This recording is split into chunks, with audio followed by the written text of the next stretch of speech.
What are you planning to cook for dinner tonight? I was thinking of making biryani. Could you help me with cutting the vegetables?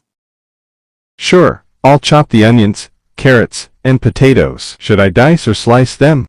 Dice them finely, for the biryani. And don't forget to wash the knife and cutting board after you're done. Got it. Should I soak the rice while you prep the spices?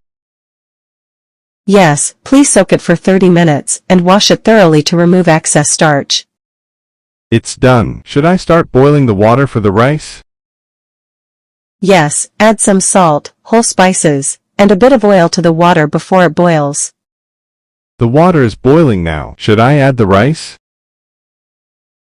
Yes, but cook it only until it's 70% done. We'll finish it with the biryani later.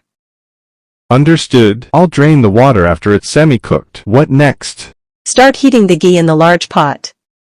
I'll marinate the chicken with yogurt, ginger, garlic, and spices. Should I sauté the onions in the ghee now? Yes, fry them until golden brown. Then we'll layer everything. Alright, onions are done. Let's start the layering. Chicken, rice, and fried onions, right? Yes. And don't forget to sprinkle saffron milk and add some ghee between layers. Should I seal the pot with dough before we let it simmer? That's a great idea. It will lock in the flavors while it cooks on low heat. How long should we let it cook? Around 30 minutes. In the meantime, I'll prepare a salad and raita to go with it. Perfect. Dinner smells amazing already. I'll set the table. Thank you.